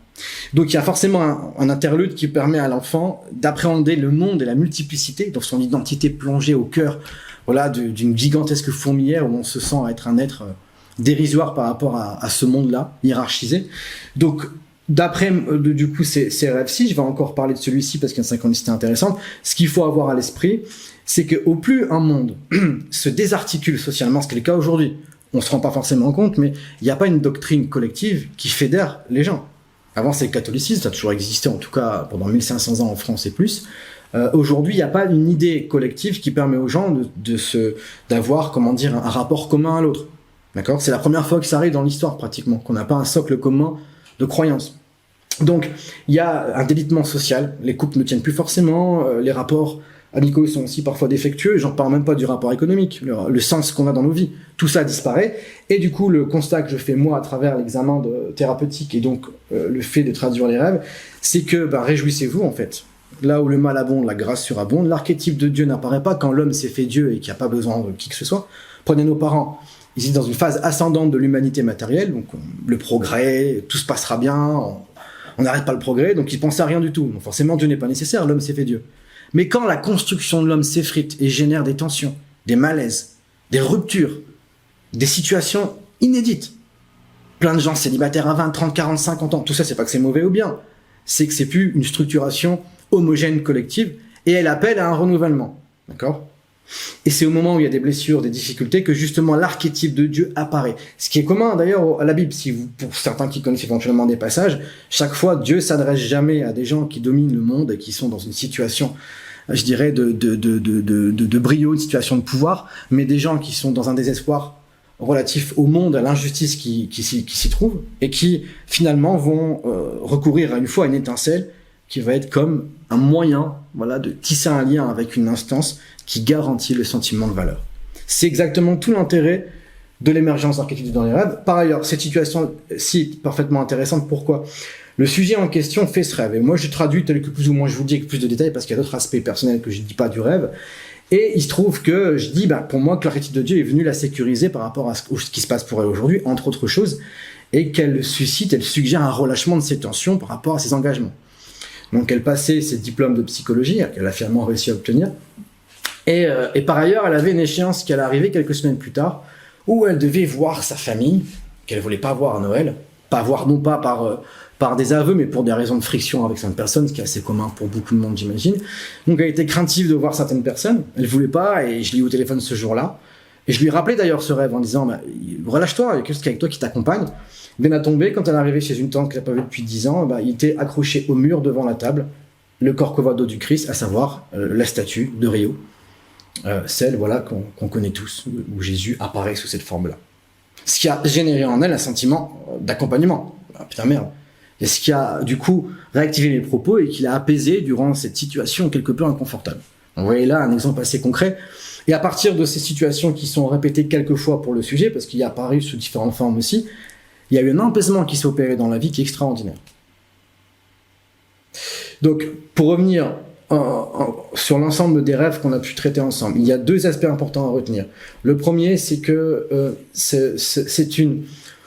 c'est un moment de l'histoire de l'humanité où on est tous plus ou moins incertains de là où on va. Si vous demandiez à nos parents où on va, ils vous diraient il y a le progrès, il y a des choses qui se passent, tout est ascendant. Aujourd'hui, intuitivement, pas besoin de recourir à une analyse politique fine pour se rendre compte quand même qu'il y a un problème massif de sens. Les jeunes n'ont pas la volonté de faire la même chose que leurs parents. Les parents sont en proie à des problèmes existentiels que nos parents n'avaient pas. Moi, j'ai pas le souvenir d'avoir, étant jeune, un père de 40-50 ans en proie à des problèmes existentiels, à des tensions. Aujourd'hui, c'est le cas, mais il faut pas supposer, il faut pas regretter ça. C'est-à-dire, c'est un indicateur, en fait, d'une nécessité de transformation. Donc, on voit qu'il y a une espèce de contexte où on sait pas vraiment où on va, et c'est le meilleur moment pour qu'un principe supérieur vienne nous aider à traverser ce passage, on pourrait dire, c'est-à-dire cette étape où on va devoir accepter de ne pas avoir de garantie mentale quant au futur pour pouvoir se régénérer à une source d'accréditation qui permettra éventuellement d'appréhender la vie différemment. Si, supposément, il y a un type qui avait écrit un jour un bouquin qui s'appelle La fin de l'histoire, c'est un Américain dont le nom s'appelle Francis Fukuyama. Dans son livre, il laisse à entendre qu'en fait on arrive à la fin de l'histoire du monde depuis l'ère capitaliste américaine, c'est bon, on a maîtrisé la matière, c'est la fin de l'histoire. Ça suppose que nous, on serait les prototypes finaux de l'évolution humaine. J'imagine, sans trop vous bousculer, que si c'est nous, ces individus qu'on est là, la fin de l'évolution, il y a fort à parier que c'est pas un produit fini totalement parfait, d'accord ? Ça signifie supposément qu'il y a une évolution qui va encore avoir lieu. Elle sera pas, on va pas faire 3 mètres avec des antennes, mais elle sera relative à la possibilité individuelle de s'apaiser par soi. Et moins dépendre des injonctions extérieures. C'est-à-dire, tout le monde dans lequel on vit repose sur le sentiment d'une insuffisance identitaire. Tu n'es pas assez. C'est l'antithèse, par ailleurs, de Dieu, qui dit tu es, donc tu es digne d'amour. D'ailleurs, fait intéressant, c'est que pourquoi ce sujet-là est, à mon avis, prépondérant. Pour certains ici, j'imagine, vous connaissez ce qu'on appelle l'expérience de mort imminente. Des gens qui prétendent avoir été dans un tunnel, ressenti d'amour intense pendant quelque temps, et par ailleurs, souvent, quand ils reviennent ces expériences-là, sur lesquelles beaucoup de personnes se penchent actuellement, ils changent complètement de rapport à la vie. Ils se détachent plus ou moins du rapport à l'argent, enfin, pas au-delà de l'utilité, c'est-à-dire qu'ils vont pas surinvestir, de valeur ajoutée sur l'argent, un rapport amical, d'écoute, d'attention qui se décuple avec les gens. Moi, je dis juste que s'il faut attendre de faire une expérience de mort imminente pour développer ses vertus, c'est dommage. Vaut mieux pas passer à côté de la mort pour commencer à essayer de devenir bon parce qu'on a ressenti qu'il y a un amour qui anime la vie et le monde. Et une fois qu'on l'a ressenti et qu'on se dit merde, finalement, le monde, c'est pas un ramassis d'égoïstes qui pensent qu'à sa gueule, où il s'agirait de tirer profit du mieux qu'on peut de chaque situation pour exalter son ego toujours plus. Et on sait que ça, inévitablement, ça conduit de toute façon à des désarroi. Tous ceux que j'ai pu connaître qui n'ont pas intégré cette idée à minima, il ne s'agit pas non plus de rentrer les 2 pieds dedans et d'avoir une piété soudaine sous prétexte qu'on croit que Dieu apparaît dans les rêves, mais tous ceux qui se désinvestissent de l'idée que quelque chose est plus grand en eux, finissent toujours par se prendre d'une manière ou d'une autre pour Dieu, et de créer autour d'eux un contexte une situation relationnelle où ils sont en spectacle permanent, tout le temps. Parce que si je ne crois pas en Dieu, je me prendrai pour Dieu et j'attendrai des regards approbateurs en permanence. Donc chacun a sa petite chabelle de crédibilité. Et ça passe comme un enfant qui construit son ego et qui dit « Ah, j'ai fait un beau dessin ». Vous lui dites « Oui, mais c'est un enfant ». Eh bien, on est aujourd'hui, psychologiquement et mentalement, encore dans un état très infantile. À savoir que tout ce qu'on fait, tout ce qu'on produit, bien que ça soit utile, nécessaire, on espère que le regard de l'autre qui est devenu Dieu nous procure une satisfaction. Donc ça crée une interdépendance. D'accord ? Et pas du coup un lien détaché. L'idée, c'est de parvenir à un sentiment existentiel autonome pour partager avec les autres et pas dépendre des autres. Quand je dis dépendre, je parle bien au niveau de l'identité et du sentiment d'être accrédité. Donc, une fois que j'ai dit tout ça, ici, si on vous partez du principe, que vous imaginez, que vous rendez plausible l'idée selon laquelle Dieu est en nous, la question c'est, oui, mais pourquoi faire ? Parce qu'une fois qu'on dit ça, on dit, c'est possible, mais se manifeste à nous dans quel but ? Et qu'est-ce que ça a comme utilité ? Parce qu'on vit dans un monde utilitariste où les choses qu'on fait doivent être utiles, d'accord ? Dieu n'est pas utile au sens où il n'est pas un outil et on ne peut pas s'en servir, d'accord ? D'ailleurs, si on se réfère à ceux qui prétendent, du coup, entre guillemets, travailler pour lui, les saints, les mystiques, ils se disent instruments de Dieu. C'est eux qui se mettent au service d'eux. Or, partant du principe que nous, on a pour habitude de se servir, on prend son téléphone, on va sur Amazon, on se sert. On a du mal à imaginer que le bonheur peut passer par l'inverse. Et moi qui analyse le comportement des gens, et je vais là m'axer, du coup, mon observation sur un aspect, le bonheur. Tous les gens que j'ai connus qui frôlaient de près ou de loin le bonheur étaient des gens altruistes, dans le don de soi. Tous les gens malheureux que j'ai connus étaient des gens bien souvent qui se revendiquaient fièrement athées par ailleurs, et qui pensaient qu'à eux-mêmes. Tout le temps, tout le temps, tout le temps, tout le temps. Donc si le critère-là, il n'est pas moral et religieux, il serait juste psychologique, tous ceux qui pensent qu'il y a une entité supérieure, un principe d'amour à partir duquel tout désir est rendu possible, et qui veulent s'en rapprocher, et qui incarnent les vertus sensiblement proches de l'idée qu'on se fait de Dieu, tous ces gens-là ont l'air plus heureux, plus détachés, moins oppressés que ceux qui, a priori, prétendent pouvoir s'en dispenser. Donc, l'intérêt ici de l'archétype de Dieu dans les rêves. Déjà, c'est consolation, introjection. Ça veut dire quoi ? Alors, l'introjection, c'est-à-dire c'est retirer les projections qu'on est amené à faire. Les projections sont nécessaires. Il faut projeter une attente. Quand vous aimez quelqu'un, vous projetez une attente. C'est nécessaire. Sinon, vous ne pouvez pas vous investir. C'est comme si vous investissez une somme d'argent sur quelqu'un, sur un produit financier, par exemple. Vous espérez. D'ailleurs, c'est pour ça qu'une fois qu'il nous déçoit, on lui dit « Putain, j'ai tout fait pour toi. J'ai tout misé sur toi. » C'est marrant, tu dis ce terme-là. Parce qu'on mise une somme d'énergie sur quelqu'un. Et inévitablement, ce quelqu'un n'est pas à la hauteur de l'attente qu'on a eue, parce que l'attente contient une aspiration bien plus grande, finalement, dans notre cœur, que ce que la situation peut nous donner. On voit bien l'amour, notamment sentimental, on a des picotements au début, ça dure 2-3 ans, c'est intense, et après on va s'en vouloir en proportion inconsciente des attentes qu'on a générées envers la personne. Pourquoi ? Parce qu'on l'a divinisé. Alors il faut vivre ça, il faut le stabiliser, il ne s'agit pas de renoncer à cette idée. Mais du coup, on voit dans les rêves qu'on a vus ensemble que tout d'abord, Dieu a intérêt comme un consolateur. D'accord ? D'ailleurs, c'est quand on voit dans l'iconographie chrétienne, souvent il y a des figures du coup de saints qui sont dans une posture de consolation, dans une posture du coup d'amour, de compassion et de don de soi. Et on voit à travers du coup l'exploration de ces rêves-ci que Dieu apparaît au moment où le rêveur, où la personne, le sujet est dans pas un désespoir, mais une frustration forte, une situation d'impuissance où d'ailleurs c'est ce qu'on dit bizarrement quand ça va pas, on dit « Ah mon Dieu, qu'est-ce que j'ai fait ?» On n'y croit pas, mais c'est des réflexes verbaux qui sont assez intéressants.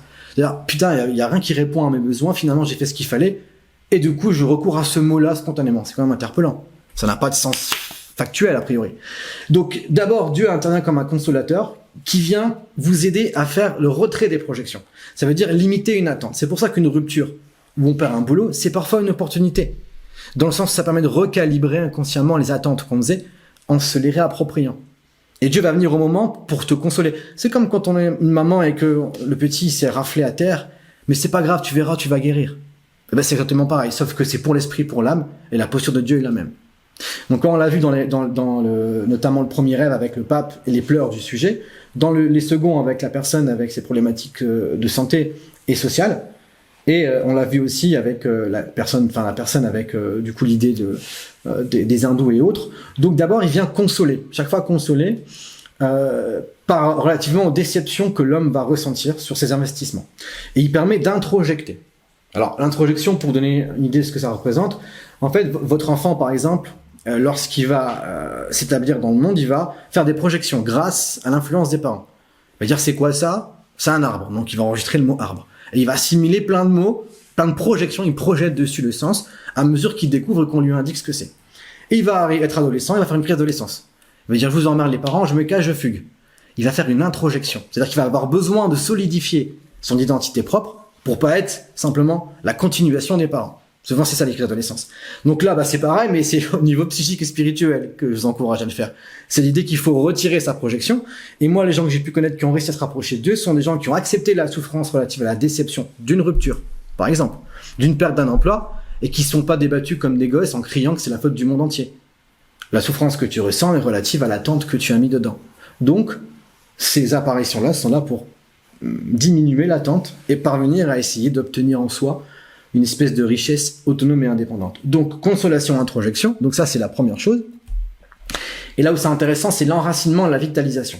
Alors, il y a une phrase de Simone Weil qui est intéressante. Simone Weil, la philosophe, pas celle qui est responsable de l'avortement. L'enracinement, du coup, ça relève de l'idée qu'en fait, on se met en lien avec quelque chose qui est, disons, qui a une stature inamovible. Et on dit souvent qu'un arbre bien enraciné craint pas le vent. L'arbre enraciné, ça serait vous en Dieu. Le vent, ça serait les changements d'état dans votre vie. Alors évidemment, il y a des changements d'état qui sont parfois bien plus difficiles à subir que d'autres. J'imagine, par exemple, la mort d'un enfant doit être l'événement le plus dur à vivre. Et même dans ces moments-là, je peux vous le garantir, d'ailleurs l'intensité est encore plus grande, ce type de situation advient. Donc l'enracinement tel que le rêve le suggère, tel que Dieu nous propose, c'est là on voit une symbolique de l'arbre de vie en fait. Donc dans la Genèse, pour ceux qui connaissent, c'est assez simple, il y a l'arbre de la connaissance et de la vie, et on est tombé du paradis à la terre parce qu'on a croqué la pomme de la connaissance, parce que le serpent a tenté Ève, qui a forcé Adam à croquer la pomme. Il faut voir une métaphore là-dedans en fait. La connaissance, ce serait la conscience de ce qu'on est. Un animal, il n'y a pas conscience de ce qu'il est. Donc il est dans l'instinct, il prévoit pas, il n'y a pas peur de l'avenir, vu qu'il prévoit pas, il se dit pas je réussirai, je vais pas réussir. Il s'en fout. Donc dès qu'on a conscience de nous-mêmes, d'ailleurs il dit dans le texte, et ils virent qu'ils étaient nus, on a la peur, on a la pudeur et la peur. Donc Dieu interdit supposément à l'homme de prendre la pomme de la connaissance, parce qu'il y a la conscience, il y aura les douleurs qui sont l'effet secondaire de la conscience. J'ai conscience, là je vous parle, je peux avoir peur de ne pas me faire entendre, de ne pas réussir ce que je fais. Ma conscience de moi génère une peur de l'échec, comme tout le monde. Eh bien c'est ça, on va dire, la question de la métaphore du coup de la Genèse, c'est la conscience engendre une peur existentielle. Et l'idée, c'est que il faut remanger la pomme de l'arbre de vie. D'ailleurs, précision au passage qui est aussi intéressante, le premier rêveur qui était au McDo avec le pape, quelque temps après avoir fait ce rêve, il a fait un autre rêve dans une situation aussi délicate, où il tombait dans un toboggan dans un grand jardin et il voyait une pomme, d'accord ? Et cette pomme pourrait correspondre symboliquement à la pomme d'arbre de vie, pas de la connaissance, qui serait le sentiment existentiel d'innocence et d'amour pur, qui disparaît lorsqu'on conditionne notre identité à l'approbation des uns et des autres. D'accord ? Donc l'idée, c'est qu'il faut retrouver cet état-là. D'ailleurs, cette image-là, je me suis inspiré du film The Fountain, qui est un film d'auteur dans lequel joue Hugh Jackman, où c'est quelqu'un qui voit sa femme avoir une maladie grave, qui est joué par Rachel Weisz, je crois, et qui va rentrer dans une épopée spirituelle pour justement, face à la douleur de la perte de sa femme, essayer d'aller à l'essentiel. Or, il est médecin et il croit qu'il peut sauver sa femme de la mort. Donc, c'est l'idée du savant fou, de l'homme qui croit pouvoir maîtriser tous les éléments. C'est caractéristique de notre époque et ça renvoie au transhumanisme pour ceux qui connaissent. Donc, le deuxième aspect favorable, c'est l'enracinement et la vitalisation. Donc, on retourne à l'arbre de vie, ce sentiment quand dans l'enfance de légitimité où on se pose pas la question de qui on est et ce qu'on vaut. Et on est vitalisé, et tout à l'heure j'évoquais avec quelqu'un le fait qu'une fois qu'on a cette vitalisation-là, c'est comme dans les jeux vidéo où parfois on a l'immunité d'un coup comme dans Mario pendant un quart d'heure, et on a une sorte d'euphorie pendant quelques temps, après ça redescend. Il ne s'agit pas de penser qu'une fois que Dieu apparaît dans le rêve, c'est fini et qu'on sera toujours bien. Mais on aura eu la capacité de communier avec une source d'accréditation ultime qui permet de supporter la charge de la souffrance dans la vie postérieurement en fait, et de plus tomber radicalement. Donc c'est une effervescence qui, si elle est vécue une seule fois, vous sauvera tout le reste de votre vie. Alors après, il y en a qui, une fois qu'ils ont goûté, essayent d'y rester un maximum et d'y séjourner, ce qui est évidemment compréhensible. Mais voilà ce qu'il faut retenir. Le premier aspect des choses, c'est que ça vous console et ça permet de retirer les projections et les attentes. Alors, il y en a qui restent coincés toute leur vie dans les projections. Et ils sont malheureux, ils se délitent, ils se pourrissent l'âme. Et ils vont pas essayer de renouer avec cette essence-là, avec du coup un enracinement, se vitaliser. Et le troisième aspect, disons, favorable, non négligeable de la présence de Dieu dans les rêves, c'est le rehaussement de l'amour-propre. L'amour-propre, c'est vraiment l'idée de sentir que là où je suis, c'est là où je dois être. Je suis légitime, indépendamment des résultats qui seront ceux que le monde me forcera à devoir constater. Ça commence déjà à l'école, cette chute-là. On se rend compte qu'en fait, il y a des gens plus intelligents que nous. On va au sport, il y a des gens plus forts que nous. Et alors, on va être dans cette hantise de pas être à la hauteur et de pas avoir un sentiment d'approbation constant. Et donc, une fois qu'on a cet archétype qui apparaît dans le rêve et qui fournit cet effet, disons, lumineux d'énergie, alors on rehausse l'amour-propre. D'ailleurs, j'ai choisi, pour ceux qui connaissent le film Will Hunting, où il y a une situation où cet enfant-là, qui est très intelligent, souffre d'un manque de considération ou une peur de l'abandon, parce que ses parents l'ont abandonné, il est orphelin, et une figure, on pourrait dire, du sage, jouée par Robbie Williams, va vraiment lui dire c'est pas de ta faute, c'est pas de ta faute. Donc il y a une dimension de consolation qui permettrait de rehausser son amour-propre pour qu'après lui aussi puisse avoir de la compassion. J'évoquais tout à l'heure mon analyse et je dirais mon expérience là-dessus. Les personnes qui arrivent à avoir de l'amour-propre, donc qui ne dépendent pas du regard d'approbation des autres, moins on va dire, finissent par être dans une compassion plus grande, une écoute, une attention, et sont par conséquent juste plus heureux. Ça, c'est vraiment un constat et c'est pas du tout un postulat. Moi, j'analyse des rêves. On peut douter parce que je peux me tromper du bien fondé de mon analyse, mais entre les rêves et l'expérience des gens, j'essaie de corréler l'observation. Et je vous garantis que les sujets dont je parle ici, leur vie a changé du point de vue de leur capacité à résister au vent qui tend à déraciner le sentiment de légitimité. Donc, la question de la compassion est prépondérante. Souvenez-vous, dans la description des rêves qui ont précédé, la rêveuse avec la colombe et du coup le linge et le père qui apparaît sous les traits de Dieu. Souvenez-vous qu'elle avait influencé la rêveuse d'après qui était dans les énergies, si vous vous souvenez bien. Et par cette compassion, cette écoute, cette attention, a fourni une idée positive de l'humilité par la prière qui a apparemment sauvé cette personne dans un rêve du sursaut d'orgueil qu'incarnait la sorcière qui avait manifestement un pouvoir sur sa vitalité. Donc voilà, je dirais, moi c'est ma conviction. Je pense qu'aujourd'hui, les religions sont, c'est pas forcément en panne, mais disons dans une situation critique, parce qu'on est à l'ère du libéralisme où la liberté individuelle a pris beaucoup trop de poids et d'importance pour que les gens décident de se restreindre à une pratique ritualisée dans une église qui leur paraît être archaïque, même si je crois qu'il y a encore un bien fondé à la religion. Mais ma conviction à moi, c'est que les religions sont des véhicules qui vous amènent à Dieu. D'accord ? Vous pouvez très bien aller à Dieu à pied. Et votre itinéraire est divulgué par le rêve. C'est ma grande conviction. J'en suis vraiment convaincu. Et encore une fois, moi je jure l'arbre à ses fruits. C'est du coup une phrase que j'aime à dire, c'est que on peut avoir des idées différentes les uns des autres. On peut se battre idéologiquement sur nos postures, sur ce qu'on croit être la vérité. Mais la vérité, elle est bien moins, je dirais, à revendiquer qu'à incarner par définition. Et par ailleurs, pour conclure aussi sur la question du rêve de celle qui était en sophrologie, il y a une phrase que Jung aimait à répéter quand on lui demandait mais pourquoi ? D'ailleurs, c'est une phrase qui vient d'un rabbin d'après lui. Pourquoi Dieu apparaissait souvent dans les rêves des gens, notamment dans la Bible ou ce genre de choses, et n'apparaît plus aujourd'hui dans les rêves des gens ? Sa réponse est cinglante. Parce que les gens n'osent pas descendre assez bas pour le voir. Descendre assez bas. Tous ici, on fait tout pour éviter de montrer aux gens qu'on a peur, qu'on est dans l'incertitude. Et on va se réfugier dans une conscience, une fausse certitude de nous, histoire de bénéficier de l'accréditation des autres, ce qui est aussi naturel. Mais la vérité, c'est que l'humanité est contrainte, je crois moi, aujourd'hui, à ne plus pouvoir avancer aveuglement vers l'avant, parce que le progrès aveugle est conduit à quoi ? Je fais pas un dessin de ce qu'on voit aujourd'hui, à des aberrités, à des choses aberrantes, pardon. Et à partir du moment où on voit qu'il y a un dysfonctionnement anthropologique, où l'homme ne sait pas où il va, il ne sait pas qui il est, il prétend changer de sexe, de tout ce que vous voulez, il y a une espèce d'impossibilité de trouver quelque chose de commun vers l'avant qui fédère l'humanité. Je suis convaincu que l'humanité va devoir s'arrêter, aller en soi, toucher ou être mise en lien avec ce principe-là, de manière à améliorer les rapports que l'humain aura à lui-même, parce que charité bien ordonnée commence par soi. Les gens ne peuvent pas aimer les autres s'ils ne parviennent pas à s'aimer eux-mêmes. Or, comment s'aimer soi-même sans tomber dans l'égocentrisme ? Prendre conscience qu'il y a une instance en nous, une part d'éternité qui ne craint pas le temps, c'est la caractéristique et je dirais l'attribut ultime. Il y a quelque chose en nous qui n'a pas peur de mourir, qui n'a pas peur du temps. Si vous vous y référez pas, vous aurez peur. Mais le regard des autres sera à la fois quelque chose de satisfaisant, mais quelque chose duquel vous dépendrez tout le temps. Donc le rêve vient révéler ça, et il a un vrai effet continu dans la vie des gens. Non pas pour éviter la souffrance, mais pour la sublimer. Et d'ailleurs, c'est une phrase que je vais répéter à la toute fin de mon intervention. L'idée de Dieu, ce n'est pas un principe à revendiquer, mais une force à incarner, une énergie à incarner. C'est ce qu'on ressent chez les gens qui ont une vraie aura ou un vrai charisme. Le mot charisme, par exemple, est totalement aujourd'hui faussé. Il signifie pas avoir une espèce de prestance esthétique ou quand je rentre dans une pièce, tout le monde me regarde parce que je suis stylé. Non. Le mot charisme vient du latin charis, qui veut dire grâce accordée par Dieu. Quelqu'un qui, dans sa présence, dégage un détachement en même temps qu'un investissement.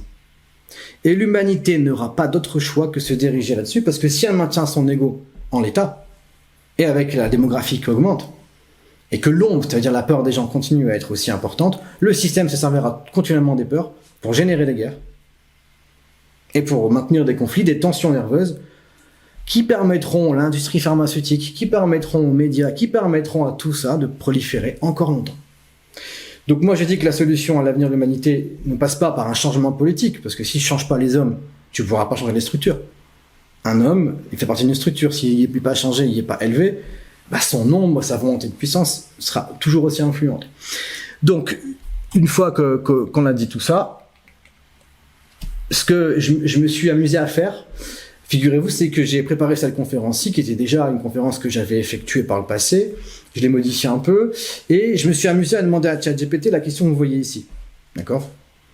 Donc j'ai demandé, donc question fondamentale, s'il ne devait rester qu'un seul message spirituel, un seul enseignement capable de libérer l'homme de la souffrance, de transcender toutes les religions et d'ouvrir la voie de la paix, de la joie et du bonheur véritable, quel serait-il ? Quelle est la vérité la plus pure au-delà des croyances ? Donc là je demande une question générale à ChatGPT. Et il me répond ça. Alors, tu n'es pas ici pour survivre. Tu es ici pour te souvenir. Donc l'idée, c'est le principe de réminiscence. C'est qu'en fait, on n'est pas ici simplement pour courir après la réussite, se nourrir, même si c'est nécessaire, mais bien pour autre chose. Donc la réminiscence, c'est l'idée d'ailleurs dans la philosophie grecque qu'il y a un principe en nous d'éternité qui est en nous, mais il faut se le rappeler, s'en souvenir. Ce qui est très difficile. Te souvenir que tu es bien plus qu'un corps ou une histoire, tu es une conscience, divinité, amour pur, incarné sous une forme humaine. Tous les maîtres disent la même chose, sous des mots différents. Et là, il m'a repris un ensemble de citations transreligieuses. Jésus, le royaume des cieux est au milieu de vous. Et moi, je pars du principe que c'est vrai, j'ai tenté de vous le démontrer aujourd'hui. Bouddha, tu es ce que tu cherches. Donc, on s'affaire par toi, droite à gauche, en pensant qu'on trouvera chez quelqu'un quelque chose, ou un endroit idéalisé aussi, du coup, le paradis. Mais non, il est en nous. Rumi, tu n'es pas une goutte dans l'océan, tu es l'océan dans une goutte. Lao Tse, celui qui se connaît est illuminé. Krishnamurti, la vérité est un pays sans chemin. Maharshi, le soi est ce que tu es déjà, il n'y a rien à attendre, seulement à te souvenir. Maître 4, Dieu est plus proche de moi que moi-même. Donc lui dit carrément qu'en fait, Dieu est sa réalité identitaire la plus ultime. C'est que Dieu, c'est plus lui, et la conscience qui en découle serait quelque chose de plus étranger encore que lui, qui est Dieu. Il n'y a pas de chemin vers la paix est le chemin, la paix c'est la présence, tu n'as pas besoin de chercher Dieu, tu dois juste cesser de l'ignorer. Et commencer de l'ignorer en partant du principe que ce cœur qui s'agite pour essayer de trouver satisfaction à ses besoins, il s'agit d'aller voir, non pas sur le projecteur ce qu'il veut, mais aller carrément voir de quoi il est fait, et il est fait manifestement d'une présence divine. Donc, la paix, c'est la présence, tu n'as pas besoin de chercher Dieu, tu dois juste essayer de l'ignorer. Connais-toi toi-même et tu connaîtras l'univers et les dieux. L'amour est la seule religion. Le chemin qui mène à Dieu passe par ton propre cœur. Et ensuite, tu n'es pas ce que tu crois, tu es l'immuable conscience qui observe. Donc là, il me résume en ces quelques mots, ChatGPT. Donc imaginez-vous bien que ça, je l'ai fait après moi, la conférence, donc qui rejoint l'ensemble des propos que j'ai évoqués, par une simple question. Le divin est en toi, pas à l'extérieur. L'éveil ne vient pas d'une religion, mais d'un retournement intérieur. Ce n'est pas le monde qu'il faut changer. Ça, c'est pour tous ceux qui pensent que par la politique, par les réformes, on changera l'humanité. Non, on ne changera pas l'humanité en changeant les structures. Mais c'est ton regard. Et en définitive, ce que j'ai évoqué tout à l'heure, Dieu n'est pas un concept à revendiquer, mais une force à incarner. Donc c'est du concret, c'est pas seulement une idéologie qui consiste à dire « je suis croyant », mais en traversant vos peurs et vos souffrances, avoir accès à une source d'éternité qui vous rassure quant au sentiment que vous avez, parfois de ne pas être à la hauteur, de ne pas réussir, d'être en échec, tout ça est juste faux. Et vous ne pourrez pas le comprendre, vous pourrez le ressentir. Voilà pour cette conférence. En tout cas pour ce premier temps. Si vous avez des questions, n'hésitez pas. Ou pas. Hein. Des clarifications, des curiosités, même sur le rêve en tant que tel, sur Dieu. Tu peux mettre la frame d'avant. La quoi ? La frame d'avant. avec les citations. Ça. Sur l'archétype de Dieu, sur des populations qui, parce que là souvent c'était des images forcément sur Jésus et compagnie, très occidentales, mais sur des populations qui auraient beaucoup moins une image de Dieu beaucoup moins personnelle. Ouais. Comment est-ce que ça pourrait se manifester dans leurs rêves? Bah, c'est une question intéressante. En fait, l'idée de Dieu, évidemment, quand on se dit mais il y a toutes les religions, donc qui a raison, qui a tort? Ça, c'est un truc qu'on peut se dire. Et il y a un philosophe qui s'appelle Plotin qui a résolu la question d'après moi, c'est qu'il y a une unité transcendantale qui est au-delà de toutes les représentations religieuses, qui serait l'un, c'est une unité, et en fonction des bassins sémantiques, ça veut dire des modes d'expression culturelle au sein desquels Dieu peut s'exprimer, il prend comme un vêtement en fait. Vous prenez par exemple l'Asie, ils ont un comportement très collectiviste, et comme par hasard, leur religiosité est une religion de l'humilité, de l'échappement, mais pas une religion qui personnalise en fait, c'est une religion qui consiste à éviter le désir. Bouddha, c'est ce qui caractérise sa vie. Bouddha, c'est un type qui découvre à 18 ans le monde extérieur, parce qu'en tant que prince, il a été préservé de la conscience de la mort et de la guerre. Un jour, il sort, il voit la guerre et la mort, il dit putain, faut lutter contre ça. La solution, ne plus désirer. On s'isole, on désire plus. Donc ça, c'est le mode d'expression de Dieu dans ces espaces culturels. Nous, l'Occident, nous, c'est pas comme ça. Nous, c'est un Dieu qui est parti au front et qui s'est fait crucifier. Ça veut dire que nous, on est une religiosité qui consiste à dire qu'on doit aimer, se lier aux autres, on peut désirer. Le désir, il engendrera des déceptions, des souffrances. Et si on parvient à les transfigurer, c'est-à-dire à les transformer comme Jésus sur la croix, parce que c'est interpellant que la civilisation a pour représentation religieuse, pas un type sur un trône, mais un type sur une croix clouée. Symboliquement, c'est quand même interpellant. Donc nous, on est un peuple de la transcendance. Et il y a d'ailleurs aussi des travaux faits là-dessus, dont un type qui s'appelle Harwell, un universitaire parisien, qui part de l'hypothèse que la seule religion qui est une religion qui permet la transfiguration des choses, c'est le christianisme. Pourquoi ? Toutes les religions païennes de départ, par exemple, elles partaient de l'idée que tout était sacré. La nature était sacrée, et il fallait éviter de la modifier. Un jour, dans l'évangile, il est dit que le royaume de Dieu est en vous. Donc on désacralise l'environnement, et on peut exploiter, du coup, techniquement, scientifiquement, parce que Dieu est un principe moral de comportement, il n'est pas qu'un principe environnemental lié au panthéisme. Donc, en fait, en fonction des différentes, disons, cultures, c'est comme si Dieu, comme pour les rêves, en fait, pour les individus, prenait l'habit spécifique du mode culturel et il pousse à agir dans un sens spécifique. Mais selon moi, la religion, plutôt la posture spirituelle, pour nous, en Occident, qui vivons de liens sociaux forts et qui voulons se personnaliser, si vous allez en Asie, vous verrez bien qu'il y a un comportement, d'ailleurs, il commence à imiter un peu l'Occident parce qu'on a une puissance et une portée médiatique forte, mais que leur souci à eux, c'est pas un destin qui se démarque des autres. Or, nous, on veut tous se démarquer personnellement des autres. Par notre style vestimentaire, par notre carrière. C'est-à-dire que nous, on a un substrat de signification qui a de l'individualité. L'individu compte. Parfois dans ce cas de pire, aujourd'hui, par ailleurs. Mais voilà, donc en fonction des cultures, Dieu apparaît sous un trait différent. Et c'est le cas aussi, par exemple, dans les religions, on pourrait dire même africaines, où là, c'est plus des religions liées à l'énergie, liées du coup à l'immanence. Donc l'idée qu'il ne faut pas modifier l'environnement. Un exemple que je donne toujours, c'est que on voit dans Avatar, par exemple, ça, qui est une espèce d'ode aux religions panthéistes, c'est que pour nous, quand on voit un objet, il faut forcément le transformer en quelque chose de meilleur. On voit un arbre, il faut en faire un meuble. Tu regardes Avatar, il y a un arbre, par exemple, et l'arbre est vecteur de sacralité. Il n'y a pas directement un mode d'usage. Pas besoin de l'utiliser pour faire un autre truc. D'accord ? Donc en fait, l'idée que j'évoque là, c'est qu'en fonction de notre... Mais c'est un avantage aussi de vouloir transformer les choses. Parce qu'on peut transformer notre âme, par exemple. On peut la sublimer. Il y a soit un rapport d'immanence, de détachement à l'égard, on va dire, du monde, et de se mettre dans la nature et dans le recul, où nous, on prend le monde et on le secoue et on fait plein de trucs. On innove. Et forcément, ça a du bon, mais aujourd'hui, ma conviction, c'est que cette innovation-là et cette perspective essentiellement d'accomplissement matériel a conduit et a produit une zone de refoulement tellement gigantesque qu'il faut la traiter maintenant, en fait. Prenez simplement le coût humain de la construction de notre monde. Pensez aux usines, pensez aux mines, tous ces hommes qui sont partis là, ou les guerres. Et donc, pour construire ce monde matériel, il a fallu renoncer à l'accomplissement spirituel. Et que là, cette somme de refoulement qui a conduit l'homme à s'aliéner, c'est ce dans quoi il faudra plonger pour retrouver derrière ces propres peurs-là, effectivement, cet archétype, ce principe qui fournit à l'âme et la conscience un sentiment de légitimité. Voilà pour la question. Dieu apparaît sous des traits différents en fonction des cultures, mais selon moi, nous, on peut pas, comme le rêve l'a démontré de cette dame qui est occidentale, d'origine belge, par ailleurs, et qui est dans une vision énergéticienne, on va dire spiritualiste, et qui est poursuivie par, finalement, une ombre d'ego, en fait, la sorcière de Blanche-Neige. C'est assez intéressant.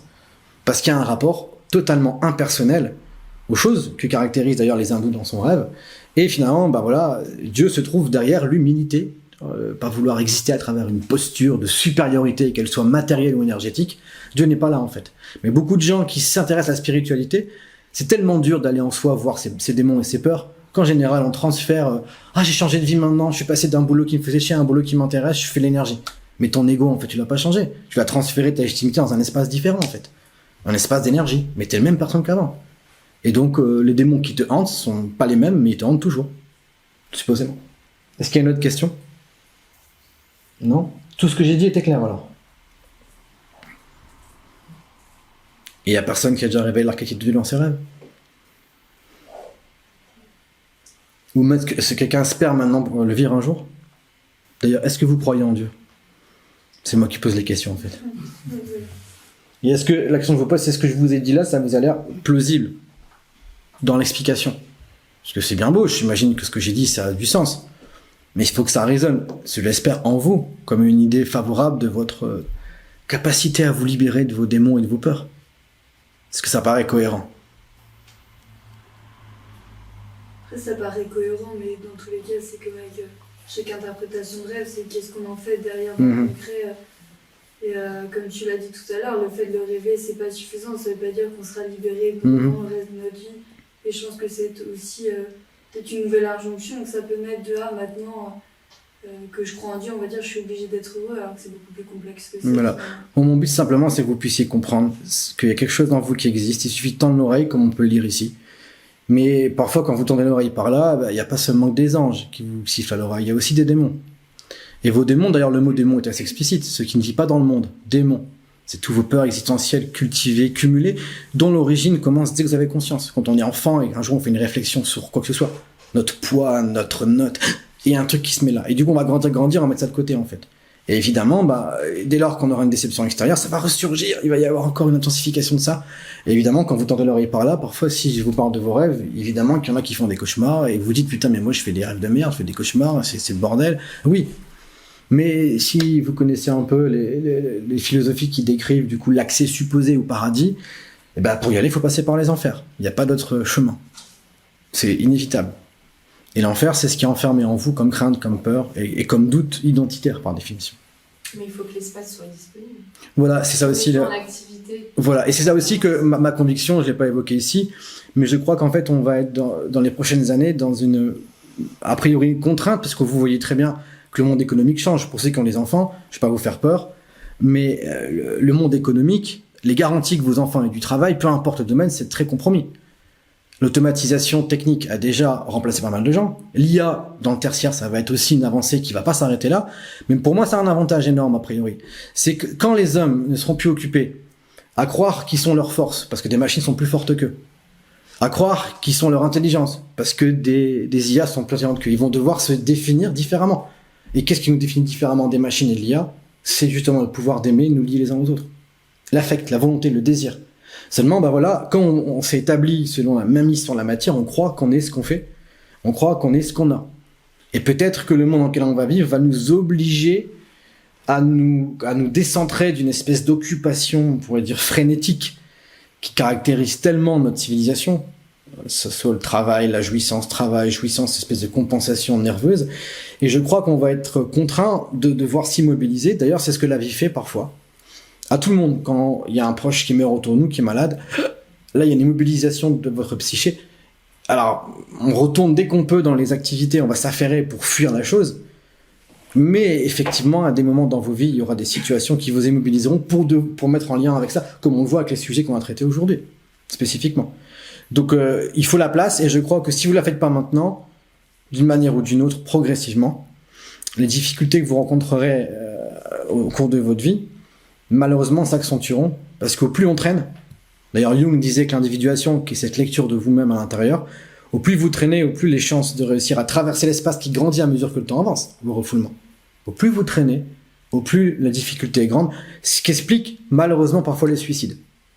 C'est ni plus ni moins qu'une situation de refoulement tellement important qu'en fait, il n'y a plus de possibilité d'échapper, et c'est déjà tellement oppressant qu'on préfère couper la conscience et se libérer de cette tension nerveuse qu'on n'a pas su transmuter et appréhender, quoi. Donc oui, c'est vrai, il faut créer la présence en soi, mais la vie se charge de la créer lorsque vous êtes confronté à des situations désobligeantes, difficiles, inconfortables. Donc moi, cet événement-là, il y a pour but de vous sensibiliser à l'égard du fait qu'il y a quelque chose qui existe en vous qui n'a pas peur. Or, nous, on a tous peur. Peur d'échouer, de mourir. Et imaginez-vous simplement qu'il y a une entité en vous qui sourit quand vous avez peur, pas en se moquant, en disant « mais t'inquiète pas », comme on fait avec nos enfants quand ils se blessent, comme j'évoquais tout à l'heure. Dieu, c'est ça, qui réduit les peurs que vous avez quant aux souhaits et qui sont marqués dans vos vies et les craintes qui ne se réalisent pas, en réalité. C'est ça l'idée, finalement, de Dieu. Et je crois que la civilisation va rentrer dans une crise énorme qu'on commence à voir là aujourd'hui, mais qui sera a priori négative, mais en réalité très positive. Ça, c'est ma grande conviction. Parce qu'à l'arrivée, on va devoir enfin se demander qui on est. Parce qu'en réalité, on se pose plus la question. Les religions disaient qui on était. Le capitalisme nous dit qu'on est ce qu'on fait. D'accord ? La religion dit qu'on est enfant de Dieu, mais que c'est par son biais à lui qu'on doit passer pour obtenir les faveurs, les grâces et le paradis. Et aujourd'hui, tu es ce que tu fais. Or, j'évoque souvent ça avec des mamans. Elles sont enclins pour certaines, naturellement, à être critiques envers les autres, comme on l'est tous. Et quand je leur demande de mettre à la place de la personne qu'elle juge critique son enfant, à savoir, elle sait qui son enfant a du mérite, qu'il mérite d'être, qu'il a une légitimité absolue. Il se trouve que la personne auprès de qui elle va faire cette projection-là, lui aussi, il a ce truc-là. L'idée, c'est qu'on puisse se voir tous à travers notre faiblesse d'individu incarné dans un monde difficile que dans nos forces supposées. Et je pense que il y a une situation d'échec en cours dans notre civilisation qui nous portera à nous identifier et à nous réimprégner d'un principe plus important, qui lui n'a pas peur. Et c'est ça le bienfait de l'archétype de Dieu. C'est, tu as peur, tu es physiologiquement déterminé par ton organisme qui craint, comme un animal, que le prédateur le bouffe, sauf que c'est notre ego, qui craint d'être bouffé par un autre, mais il y a quelque chose en toi qui se fout de tout ça et qui part du principe que ce que tu vis est une expérience. Voilà, c'est la phrase de Teilhard de Chardin, nous sommes des êtres spirituels vivant une expérience humaine, et pas l'inverse. Et si vous croyez être des êtres humains seulement, donc déterminés par votre rang social, par vos caractéristiques physiques, vous pouvez être sûr que vous devez gérer un petit capital symbolique de valeur qui vous torturera l'esprit toute votre vie. Parce que je vous le dis tout de suite, vous allez tous mourir un jour, et vous serez vieux, moche et fripé. Donc si vous capitalisez toute votre identité sur quelque chose qui n'a pas vocation à durer, un jour, vous ne serez plus rien. Et vous savez au fond que c'est pas le cas. Bon, pensez pas à vous, pensez à vos enfants. Vous avez l'impression que l'amour que vous leur donnez leur confère une valeur tellement puissante que quoi qu'ils seront, quoi qu'ils fassent, et vous les aimez. Imaginez quelque chose en vous qui vous aime de la même façon. De la même façon. C'est ce que témoignent ces rêves-là. Ils vous aiment de la même façon. Et c'est pour ça que pour moi, le christianisme est une des religions les plus importantes, un courant de pensée, parce que le catholicisme est l'expression religieuse du christianisme, parce que c'est la seule religion où il y a soi-disant, et ça je crois que c'est vrai, Dieu qui est devenu homme. D'accord ? Ça serait Dieu qui vient et qui devient homme. Et dans l'idée, c'est pour ça que quand je parle des énergies, le problème des énergies, c'est que quand on est là-dedans, je veux dire, on peut pas se sentir aimé par l'énergie, en fait. C'est pas possible. L'idée de l'énergie, c'est pas quelque chose qui peut nous donner le sentiment d'être aimé. Il y a toujours un rapport d'amour avec un visage, une personne, une intention. D'où le fait que le Dieu, on se représente par une personne qui serait parfois anthropomorphe, ça veut dire humaine. Pas parce qu'on dit qu'elle est humaine, parce qu'on peut se sentir aimé que par un visage. Et c'est là le côté négatif de toutes les énergies qui pensent pouvoir manipuler, on va dire, le monde, qu'il y a un monde qui existe nécessairement, sans y trouver et y voir une figure d'intention positive d'amour qu'est Dieu, d'après moi. Et donc, si vous voulez que vos enfants soient rassurés parce que ils font face à la vie, aux difficultés, et que vous les rassurez tout le temps, pourquoi vous n'avez pas la conscience du fait que le besoin est commun chez vous et qu'il y a une entité supérieure qui vous aime réellement? Et c'est ce que les rêves démontrent chaque fois. Et imaginez que si vous bénéficiez de cette aura-là, comme vos enfants quand ils vous font un câlin puis ils repartent courir juste après, ils vont se blesser, ils vont revenir. Si vous n'avez pas cette entité-là en vous, les douleurs vont être beaucoup plus difficiles à digérer et par définition aussi, je crois, la continuité de la vie plus difficile à assumer. Est-ce qu'il y a une autre dernière question éventuellement? Ou pas? Ouais. Comment traduire les manifestations de Dieu en fait dans nos rêves? Comment on peut considérer que c'en est une? Comment on la considérer que c'est une... Ouais. Alors déjà, il y a un critère qui manque pas, il y a un mot qui s'appelle le numineux. Le numineux, c'est un mot d'un psychologue qui s'appelle Rudolf Otto, c'est une sorte de sentiment intense. C'est vraiment un sentiment, là. C'est même pas parce qu'un rêve qui se déroule, qui est commun, on parle de rêve intrapsychique, c'est un scénario qui se déroule, il y a les énergies, mais il n'y a pas une catalysation ultime. À un moment donné, on sent qu'il y a comme une sorte d'effervescence qui est inexplicable. En général, c'est ça. C'est un point, on va dire, un point d'or, comme c'est le cas du rêve avec les pleurs, où il y a quelque chose qui se cristallise d'un coup, et une présence rassurante, et surtout une énergie qui dénote, et qu'on ressent en fait. Et c'est pour ça que quand les saints qui ont eu des extases décrivent leur vision, ils décrivent l'amour qu'ils ont ressenti, enfin, plutôt ils le décrivent pas parce qu'ils considèrent qu'il n'y a pas de mots pour le décrire. C'est-à-dire que c'est quelque chose d'inhabituel, c'est comme une chaleur affective intense qui donne le sentiment, qui nous rassure en fait, qui nous donne à la conscience, ou à ce qu'il y a dans la conscience au moment du rêve, un sentiment, on va dire, de légitimité et d'amour. C'est ce qu'on cherche tout le temps, partout. Mais dès qu'on devient parent, on le donne plus qu'on ne l'obtient, par définition. C'est pour ça que parfois, les crises de la quarantaine, c'est quoi, si on devait résumer ça? Il se trouve que je me sens plus aimé dans le regard de mon conjoint, parce que finalement, on se regarde plus, parce que c'est vrai que c'est plus la même chose. Alors, finalement, on s'imagine, celui qui n'a pas conscience des projections qu'il fait, il va croiser la secrétaire au boulot, et puis finalement c'est moins de la sexualité et du désir pur qu'un besoin profond de se sentir aimé qui passe par ces biais-là, par la libido par exemple, par l'énergie. Et donc ces rêves-là vont fournir ce sentiment-là qui rendra bien plus libre et indépendant par rapport à ces supposées projections, par exemple. Donc pour répondre à ta question, on sait que c'est Dieu supposément quand l'énergie qui s'en dégage est harmonieuse, intense, et semble être un facteur de résolution d'un coup, comme si d'un coup il y a que ça qui compte en fait. Tandis dans des rêves où il apparaît pas, où c'est plus disparate, là c'est des sentiments parfois qui varient en fait de l'un à l'autre. Donc voilà mais d'ailleurs, moi je sais qu'il y a plein de gens qui ont rêvé de l'archétype de Dieu, et il peut apparaître souvent de ce côté-là, parfois plus discret aussi. Parce qu'il y en a qui ont des situations parfois moins intenses. Parce que là, quelqu'un qui est malade, quelqu'un qui est en proie à la difficulté comme ça, on peut supposer que l'apparition sera d'autant plus intense. Parce qu'en plus, il y a un désinvestissement de la sphère sociale, de la sphère professionnelle. Par contre, ceux qui n'ont pas ça, parfois il apparaît aussi sous des traits plus subtils, que j'ai remarqué aussi. Comme si, il dit, tu me cherches? Ok, voilà, je suis là. Continue. Et un jour, on peut avoir un rêve comme celui-ci. Mais c'est vrai que les rêves plus intenses, c'est des profils, qui ont des situations qui sont souvent plus écorchés vifs, qui sont en proie au doute et souvent en déclassement social, quelque chose comme ça. Là, il apparaît de façon encore plus intense. Sinon, c'est plus... Voilà, c'est des indications, c'est des petits symboles qui apparaissent, comme un peu un jeu, on pourrait dire ça, un jeu qui consiste à suggérer à l'individu de s'intéresser à ça, et il peut advenir, moi j'ai des expériences presque aussi intenses que cela, aussi intenses à mon avis, au moment de la mort de mon père, où là effectivement c'est une sorte de situation où tous les investissements ils disparaissent d'un coup nécessairement. Et là il y a une opportunité, et que j'ai saisi d'un coup, et j'ai vécu des choses extraordinaires par définition, qui sont indéfinissables, clairement, qui m'ont conduit à faire les recherches que je fais par ailleurs, entre autres. Donc l'archétype de Dieu, il peut apparaître sous différents traits, mais sa particularité, et c'est d'apparaître pour consoler, c'est ce que j'évoquais tout à l'heure, et pour fournir, moi c'est ça, le sentiment d'apaisement à l'âme qui dépend toujours du fait de croire qu'il faut réussir. Et d'ailleurs, c'est quoi réussir? Il faut prouver, il faut gagner, et ça c'est bon pour la première partie de la vie, parce qu'il faut s'établir dans la compétitivité, mais si vous conservez ça après 30 ans, jusqu'à la fin de votre vie, nerveusement, c'est une catastrophe. Prenez simplement en compte ce que c'est que notre civilisation et la France, à savoir la recrudescence de gens qui ont des maladies cardiaques. Je veux dire, c'est quand même intéressant de voir d'une baisse de la foi qui est corrélée, donc l'idée qu'il y a un truc supérieur, à l'augmentation du stress et par conséquent de maladies cardiaques. Il ne s'agit pas de dire qu'il faut désinvestir le lien à la vie, c'est pas vrai. Mais proportionnellement, sinon t'es foutu. C'est ce que je pense, moi. Encore une question éventuellement? Plus de questions? Non, on peut... Oui. Tu avais demandé il n'y a pas longtemps à mon fils ce qu'il pensait des adultes. Ouais. Je sais pas si tu viens de sa réponse. Ouais. Il avait dit ils ont toujours un problème. Ouais.